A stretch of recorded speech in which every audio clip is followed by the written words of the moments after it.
Rikki, Tikki, Tavi by Rudyard Kipling. At the hole where he went in, Red-Eye called to Wrinkle Skin, "Hear what little Red-Eye saith. Nag, come up and dance with death. Eye to eye and head to head, keep the measure, Nag. This shall end when one is dead. At thy pleasure, Nag. Turn for turn and twist for twist, run and hide thee, Nag. Ha! The hooded death has missed. Woe betide thee, Nag." This is the story of the great war that Rikki, Tikki, Tavi fought single-handed. Through the bathrooms of the big bungalow in Segoli Cantonment, Darzi the tailbird helped him, and Chuchundra the muskrat, who never comes out in the middle of the floor but always creeps round by the wall, gave him advice.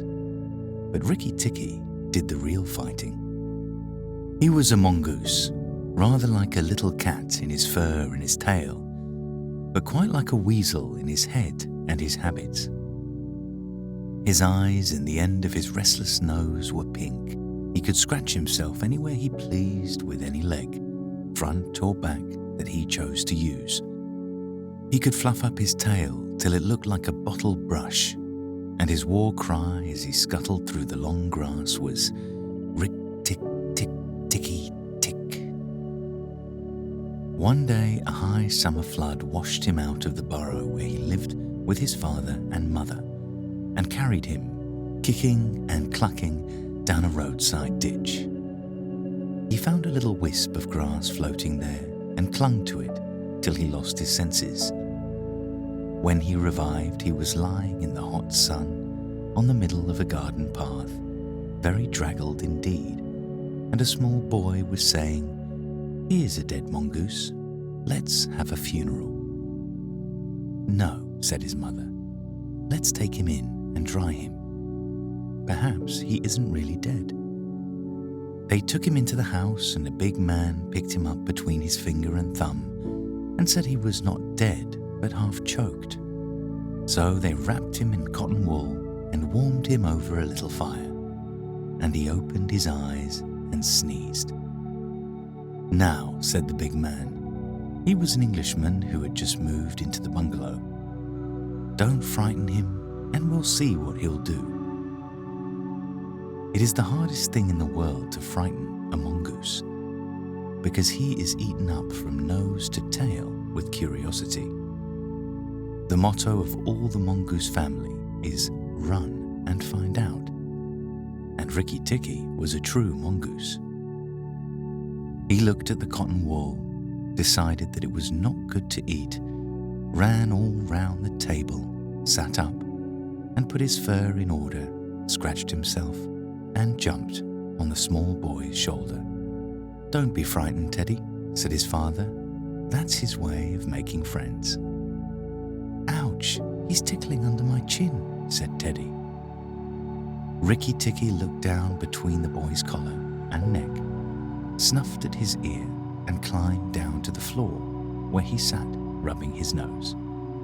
"Good gracious," said Teddy's mother, "and that's a wild creature. I suppose he's so tame because we've been kind to him." "All mongooses are like that," said her husband.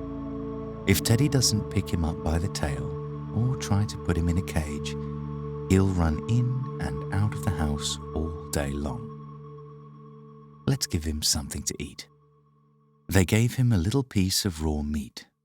Rikki Tikki liked it immensely, and when it was finished, he went out into the veranda and sat in the sunshine and fluffed up his fur to make it dry to the roots. Then he felt better. "There are more things to find out about in this house," he said to himself, "than all my family could find out in all their lives.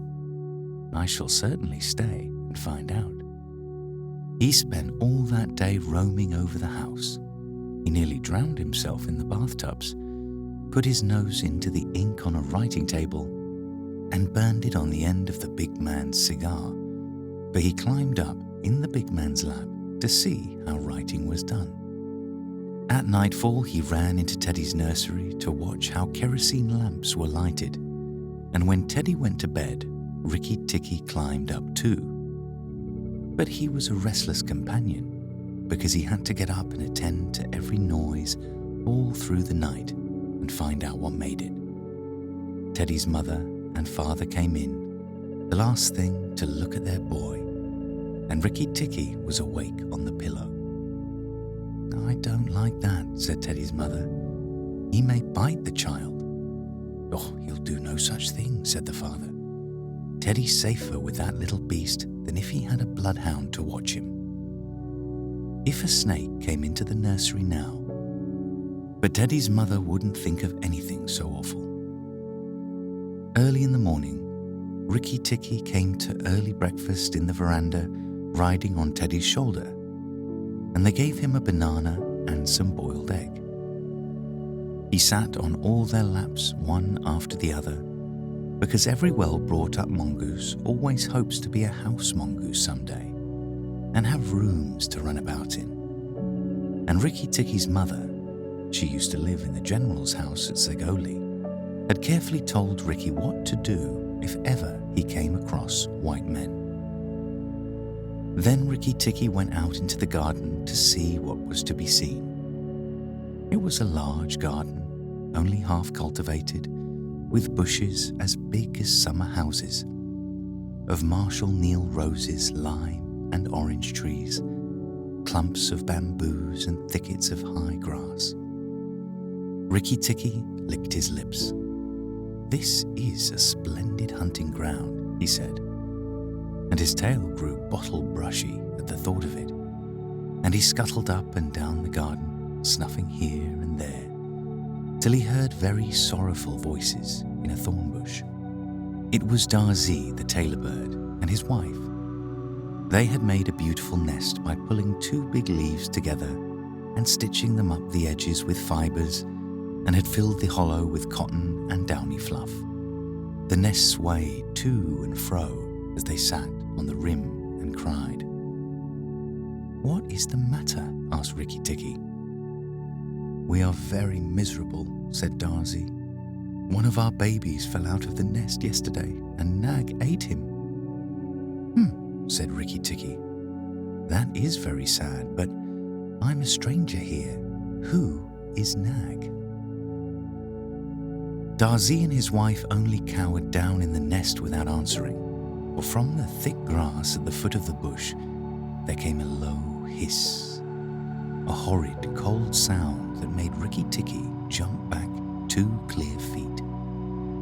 Then inch by inch out of the grass rose up the head and spread hood of Nag, the big black cobra, and he was 5 feet long from tongue to tail. When he had lifted 1/3 of himself clear of the ground, he stayed balancing to and fro, exactly as a dandelion tuft balances in the wind. And he looked at Rikki Tikki with the wicked snake's eyes that never change their expression, whatever the snake may be thinking of. "Who is Nag?" said he. "I am Nag. The great god Brahm put his mark upon all our people when the first cobra spread his hood to keep the sun off Brahm as he slept. Look and be afraid."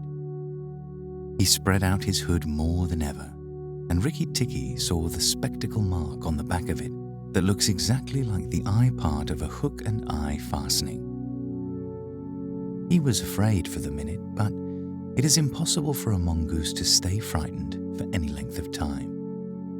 And though Rikki Tikki had never met a live cobra before, his mother had fed him on dead ones, and he knew that all a grown mongoose's business in life was to fight and eat snakes. Nag knew that too, and at the bottom of his cold heart, he was afraid. "Well," said Rikki Tikki, and his tail began to fluff up again. "Marks or no marks, do you think it is right for you to eat fledglings out of a nest?" Nag was thinking to himself and watching the least little movement in the grass behind Rikki Tikki. He knew that mongooses in the garden meant death sooner or later for him and his family. But he wanted to get Rikki Tikki off his guard. So he dropped his head a little and put it on one side. "Let us talk," he said. "You eat eggs. Why should I not eat birds?" "Behind you! Look behind you!" sang Darcy. Rikki Tikki knew better than to waste time in staring. He jumped up in the air as high as he could go, and just under him whizzed by the head of Nagaina, Nag's wicked wife. She had crept up behind him as he was talking to make an end of him. He heard her savage hiss as the stroke missed.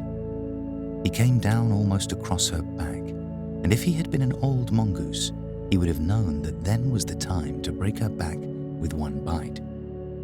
But he was afraid of the terrible lashing return stroke of the cobra. He bit indeed, but did not bite long enough, and he jumped clear of the whisking tail, leaving Nagaina torn and angry. "Wicked, wicked Darcy," said Nag, lashing up as high as he could reach toward the nest in the thorn bush. But Darcy had built it out of reach of snakes, and it only swayed to and fro. Rikki Tikki felt his eyes growing red and hot. When a mongoose's eye grow red, he is angry. And he sat back on his tail and hind legs like a little kangaroo and looked all around him and chattered with rage. But Nag and Nagaina had disappeared into the grass. When a snake misses its stroke, it never says anything or gives any sign of what it means to do next. Rikki Tikki did not care to follow them, for he did not feel sure that he could manage 2 snakes at once. So he trotted off to the gravel path near the house and sat down to think. It was a serious matter for him. If you read the old books of natural history, you will find they say that when the mongoose fights the snake and happens to get bitten, he runs off and eats some herbs that cure him. That is not true. The victory is only a matter of quickness of eye and quickness of foot. Snakes blow against mongooses jump, and as no eye can follow the motion of a snake's head when it strikes, this makes things much more wonderful than any magic herb. Rikki Tikki knew he was a young mongoose, and it made him all the more pleased to think that he had managed to escape a blow from behind. It gave him confidence in himself, and when Teddy came running down the path, Rikki Tikki was ready to be petted. But just as Teddy was stooping, something wriggled a little in the dust, and a tiny voice said, "Be careful, I am death." It was Karate, the dusty brown snakeling that lies for choice on the dusty earth, and his bite is as dangerous as the cobra's. But he is so small that nobody thinks of him, and so he does the more harm to people. Rikki Tikki's eyes grew red again, and he danced up to Karate with the peculiar rocking, swaying motion that he had inherited from his family. It looks very funny, but it is so perfectly balanced a gait that you can fly off from it at any angle you please. And in dealing with snakes, this is an advantage. If Rikki Tikki had only known, he was doing a much more dangerous thing than fighting Nag, for Karate is so small and can turn so quickly that unless Rikki bit him close to the back of his head, he would get the return stroke in his eye or his lip. But Rikki did not know.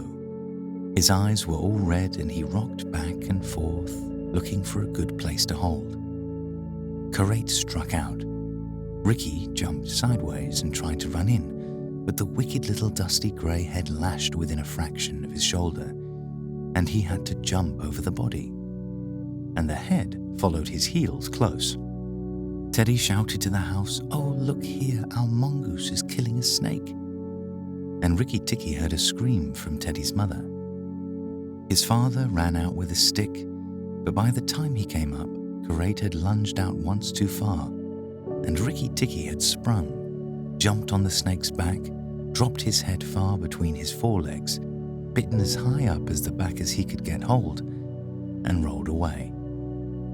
That bite paralyzed Karate. and Rikki Tikki was just going to eat him up from the tail after the custom of his family at dinner, when he remembered that a full meal makes a slow mongoose, and if he wanted all his strength and quickness ready, he must keep himself thin. He went away for a dust bath under the castor oil bushes while Teddy's father beat the dead karate. What is the use of that, thought Rikki Tikki. I have settled it all. And then Teddy's mother picked him up from the dust and hugged him, crying that he had saved Teddy from death. And Teddy's father said that he was a providence. And Teddy looked on with big scared eyes. Rikki Tikki was rather amused at all the fuss, which of course he did not understand. Teddy's mother might just as well have petted Teddy for playing in the dust. Rikki was thoroughly enjoying himself. That night at dinner, walking to and fro among the wine glasses on the table, he might have stuffed himself 3 times over with nice things, but he remembered Nag and Nagaina, and though it was very pleasant to be patted and petted by Teddy's mother, and to sit on Teddy's shoulder, his eyes would get red from time to time, and he would go off in his long war cry of Rick, tick, ticky, tick, tick. Teddy carried him off to bed and insisted on Rikki Tikki sleeping under his chin. Rikki Tikki was too well bred to bite or scratch, but as soon as Teddy was asleep, he went off for his nightly walk round the house, and in the dark he ran up against Chuchundra, the muskrat, creeping around by the wall. Chuchundra is a broken-hearted little beast. He whimpers and cheeps all the night, trying to make up his mind to run into the middle of the room, but he never gets there. "Don't kill me," said Chuchundra, almost weeping. "Rikki Tikki, don't kill me." "Do you think a snake killer kills muskrats?" said Rikki Tikki scornfully. "Those who kill snakes get killed by snakes," says Chuchundra, more sorrowfully than ever. "And how am I to be sure that Nag won't mistake me for you some dark night?" "There's not the least danger," said Rikki Tikki, "but Nag is in the garden, and I know you don't go there. My cousin Chua, the rat." "My cousin Chua, the rat, told me," said Chuchundra, and then he stopped. "Told you what?" "Shh, Nag is everywhere, Rikki Tikki. You should have talked to Chua in the garden." "I didn't, so you must tell me." "I didn't, so you must tell me. Quick, Chuchundra, or I'll bite you." Chuchundra sat down and cried till the tears rolled off his whiskers. "I am a very poor man," he sobbed. "I have never had spirit enough to run out in the middle of the room. Shh, I mustn't tell you anything. Can't you hear, Rikki Tikki?" Rikki Tikki listened. The house was as still, but he thought he could just catch the faintest scratch in the world, a noise as faint as that of a wasp walking on a window pane, the dry scratch of a snake's scales on brickwork. "That's Nag or Nagaina," he said to himself, "and he is crawling into the bathroom sluice. You're right, Chuchundra, I should have talked to Chua." He stole off to Teddy's bathroom, but there was nothing there, and then to Teddy's mother's bathroom. At the bottom of the smooth plaster wall there was a brick pulled out to make a sluice for the bathwater.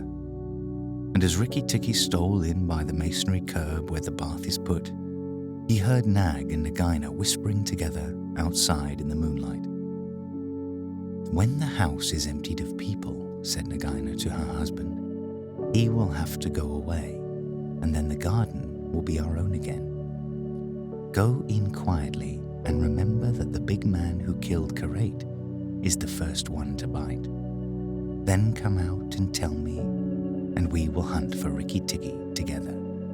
"But are you sure that there is anything to be gained by killing the people?" said Nag. "Everything. When there were no people in the bungalow, did we have any mongoose in the garden? So long as the bungalow is empty, we are king and queen of the garden. And remember that as soon as our eggs in the melon bed hatch, as they may tomorrow, our children will need room and quiet." "I had not thought of that," said Nag. "I will go, but there is no need that we should hunt for Rikki Tikki afterward. I will kill the big man and his wife, and the child if I can, and come away quietly. Then the bungalow will be empty, and Rikki Tikki will go. Rikki Tikki tingled all over with rage and hatred at this, and then Nag's head came through the sluice, and his 5 feet of cold body followed it. Angry as he was, Rikki Tikki was very frightened as he saw the size of the big cobra. Nag coiled himself up, raised his head, and looked into the bathroom in the dark, and Rikki could see his eyes glitter. Now, if I kill him here, Nagaina will know, and if I fight him on the open floor, the odds are in his favor. What am I to do? Said Rikki Tikki Tavi. Nag waved to and fro, and then Rikki Tikki heard him drinking from the biggest water jar that was used to fill the bath. That is good, said the snake. Now, when Karate was killed, the big man had a stick. He may have that stick still, but when he comes in to bathe in the morning, he will not have a stick. I shall wait here till he comes. Nagaina, do you hear me?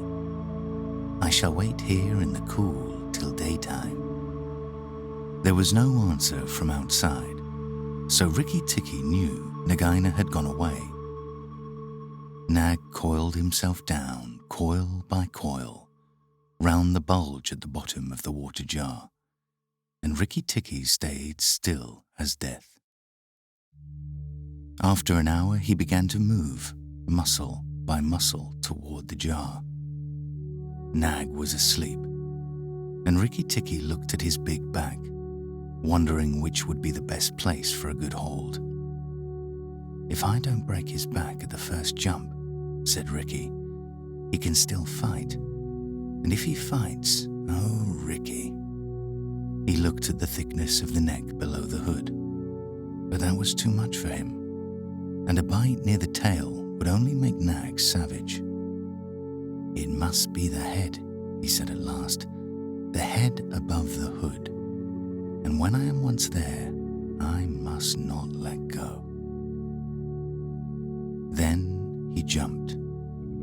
The head was lying a little clear of the water jar, under the curve of it, and as his teeth met, Rikki braced his back against the bulge of the red earthenware to hold down the head. This gave him just 1 second's purchase, and he made the most of it.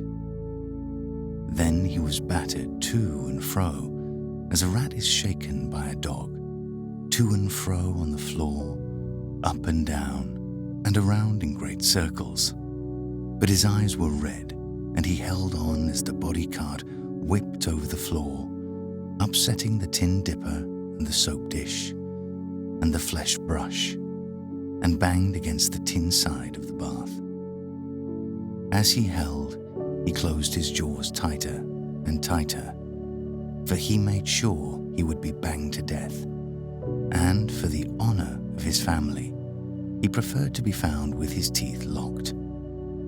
He was dizzy, aching, and felt shaken to pieces when something went off like a thunderclap just behind him. A hot wind knocked him senseless, and red fire singed his fur. The big man had been weakened by the noise and had fired both barrels of a shotgun into Nag just behind the hood. Rikki Tikki held on with his eyes shut, for now he was quite sure he was dead. But the head did not move, and the big man picked him up and said, "It's the mongoose again, Alice. The little chap has saved our lives now." Then Teddy's mother came in with a very white face and saw what was left of Nag.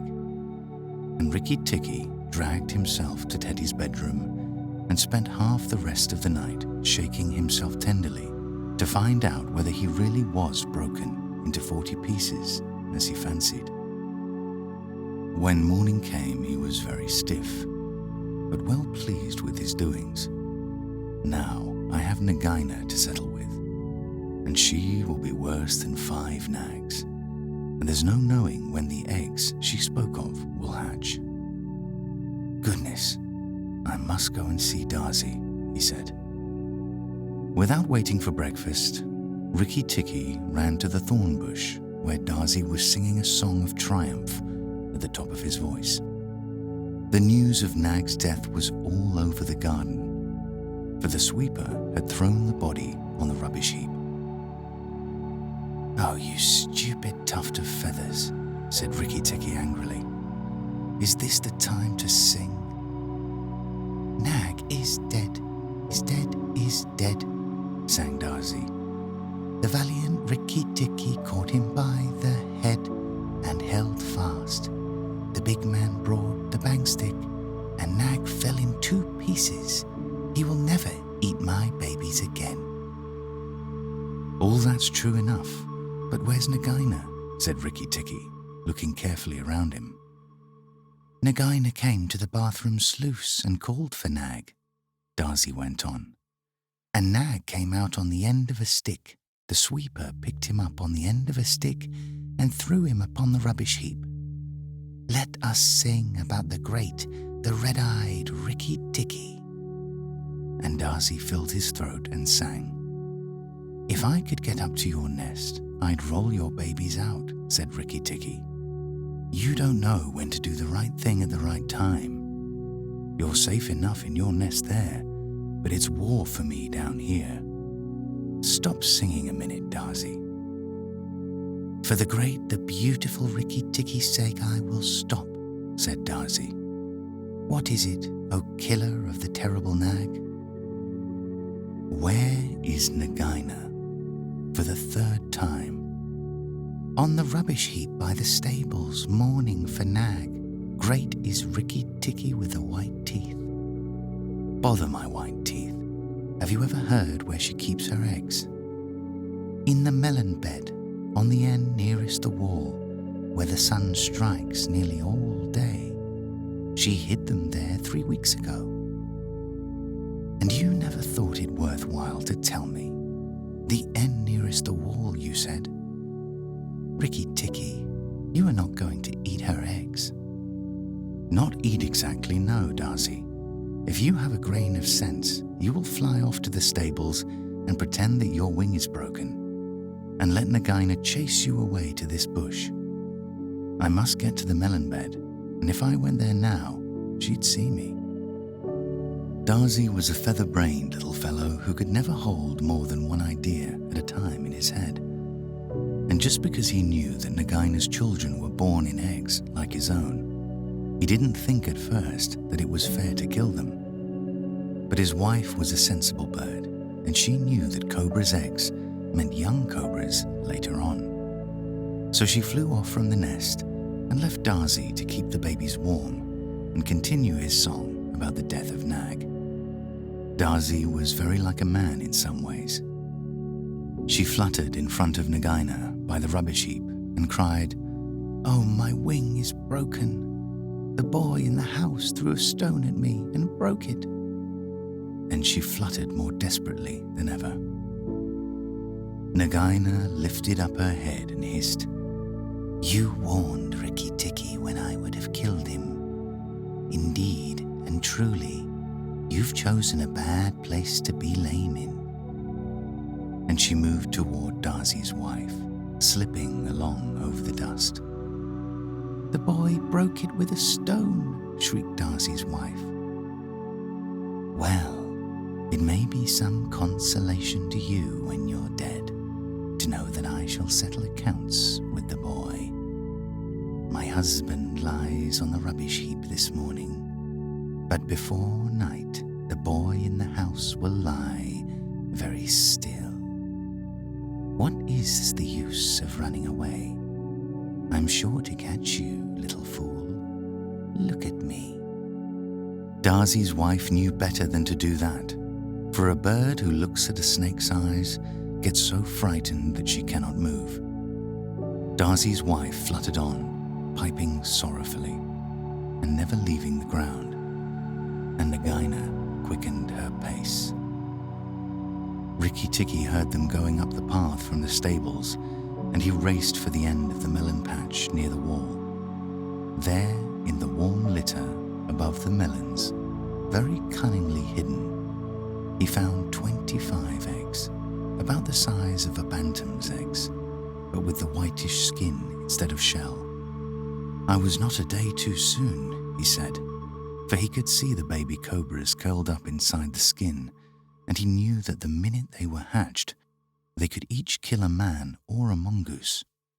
He bit off the tops of the eggs as fast as he could, taking care to crush the young cobras, and turned over the litter from time to time to see whether he had missed any.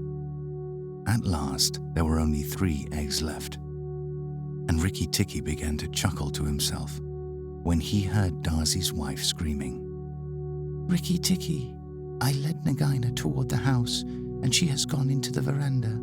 Oh, and come quickly. She means killing." Rikki Tikki smashed 2 eggs and tumbled backward down the melon bed with a 3rd egg in his mouth, and scuttled to the veranda as hard as he could put foot to the ground. Teddy and his mother and father were there at early breakfast, but Rikki Tikki saw that they were not eating anything. They sat stone still, and their faces were white. Nagaina was coiled up on the matting by Teddy's chair, within easy striking distance of Teddy's bare leg, and she was swaying to and fro, singing a song of triumph. "Son of the big man that killed Nag," she hissed, "stay still. I am not ready yet. Wait a little. Keep very still. All you 3, if you move, I strike, and if you do not move, I strike. Oh, foolish people who killed my Nag." Teddy's eyes were fixed on his father, and all his father could do was a whisper, "Sit still, Teddy. You mustn't move. Teddy, keep still."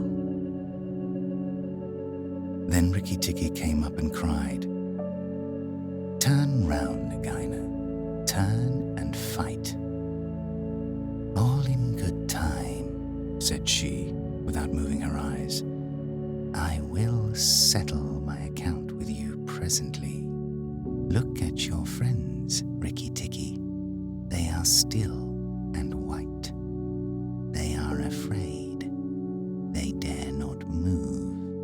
And if you come a step nearer, I strike." "Look at your eggs," said Rikki Tikki in the melon bed near the wall. "Go and look, Nagaina." The big snake turned half around and saw the egg on the veranda. "Ah, give it to me," she said. Rikki Tikki put his paws one on each side of the egg, and his eyes were blood red. What price for a snake's egg? For a young cobra? For a young king cobra? For the last, the very last of the brood? The ants are eating all the others down by the melon bed. Nagaina spun clear round, forgetting everything for the sake of the one egg. Rikki Tikki saw Teddy's father shoot out a big hand, catch Teddy by the shoulder, and drag him across the little table with the teacups, safe and out of reach of Nagaina. "Tricked, tricked, Rick-tick-tick," chuckled Rikki Tikki. "The boy is safe, and it was I that caught Nag by the hood last night in the bathroom." Then he began to jump up and down, all 4 feet together, his head close to the floor. He threw me to and fro, but he could not shake me off. He was dead before the big man blew him in 2. I did it, Rikki Tikki Tick Tick. "Come then, Nagaina, come and fight with me. You shall not be a widow long." Nagaina saw that she had lost her chance of killing Teddy, and the egg lay between Rikki Tikki's paws. "Give me the egg, Rikki Tikki. Give me the last of my eggs, and I will go away and never come back," she said, lowering her hood. "Yes, you will go away, and you will never come back. For you will go to the rubbish heap with Nag. Fight, widow. The big man has gone for his gun. Rikki Tikki was bounding all round Nagaina, keeping just out of reach of her stroke, his little eyes like hot coals. Nagaina gathered herself together and flung out at him. Rikki Tikki jumped up and backward. Again and again she struck, and each time her head came with a whack on the matting of the veranda, and she gathered herself together like a watch spring. Then Rikki Tikki danced in a circle to get behind her, and Nagaina spun round to keep her head to his head, so that the rustle of her tail on the matting sounded like dry leaves blown along by the wind. He had forgotten the egg. It still lay on the veranda, and Nagaina came nearer and nearer to it, till at last, while Rikki Tikki was drawing breath, she caught it in her mouth, turned to the veranda steps, and flew like an arrow down the path, with Rikki Tikki behind her. When the cobra runs for her life, she goes like a whiplash flicked across a horse's neck. Rikki Tikki knew that he must catch her, or all the trouble would begin again. She headed straight for the long grass by the thorn bush, and as he was running, Rikki Tikki heard Darzi still singing his foolish little song of triumph. But Darzi's wife was wiser. She flew off her nest as Nagaina came along and flapped her wings about Nagaina's head. If Darzi had helped, they might have turned her, but Nagaina only lowered her hood and went on. Still, the instant's delay brought Rikki Tikki up to her, and as she plunged into the rat hole where she and Nag used to live, his little white teeth were clenched on her tail, and he went down with her, and very few mongooses, however wise and old they may be, care to follow a cobra into its hole. It was dark in the hole, and Rikki Tikki never knew when it might open out and give Nagaina room to turn and strike at him. He held on savagely and stuck out his feet to act as brakes on the dark slope of the hot, moist earth. Then the grass by the mouth of the hole stopped waving, and Darzi said, "It is all over with Rikki Tikki. We must sing his death song. Valiant Rikki Tikki is dead, for Nagaina will surely kill him underground." So he sang a very mournful song that he made up on the spur of the minute, and just as he got to the most touching part, the grass quivered again, and Rikki Tikki, covered with dirt, dragged himself out of the hole, leg by leg, licking his whiskers. Darzi stopped with a little shout. Rikki Tikki shook some of the dust out of his fur and sneezed.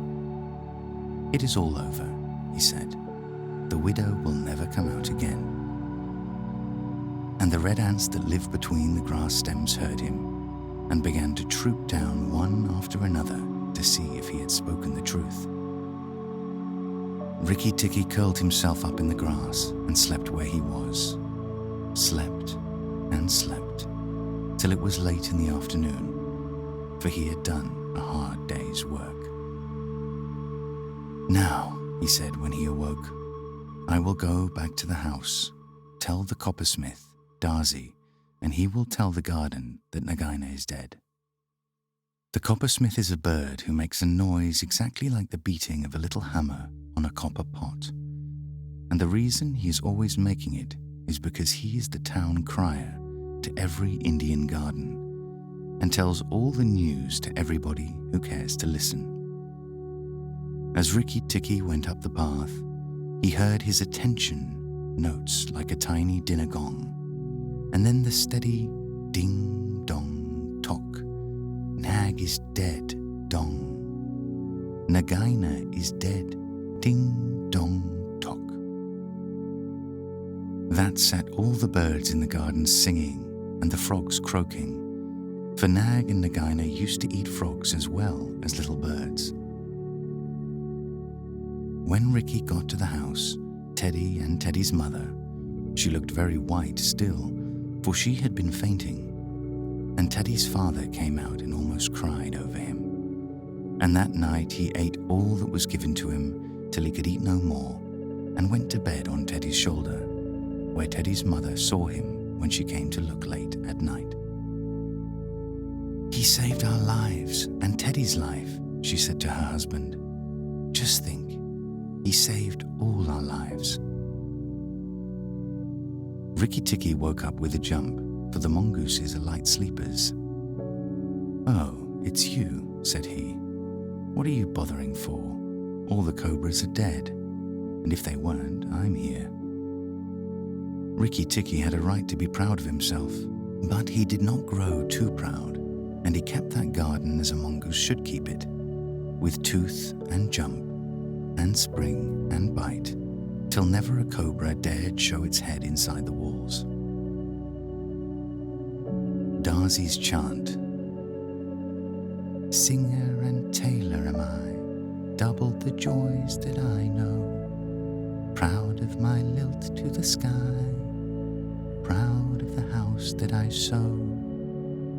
Over and under, so weave I my music, so weave I the house that I sow. Sing to your fledglings again, Mother, oh, lift up your head. Evil that plagued us is slain, death in the garden lies dead. Terror that hid in the roses is impotent, flung on the dunghill and dead. Who has delivered us? Who? Tell me his nest and his name. Rikki the valiant, the true, Tikki with eyeballs of flame. Rikki Tikki Tikki Tikki, the ivory fanged, the hunter with eyeballs of flame. Give him the thanks of the birds, bowing with tail feathers spread. Praise him with nightingale words, nay, I will praise him instead. Here I will sing you the praise of the bottle-tailed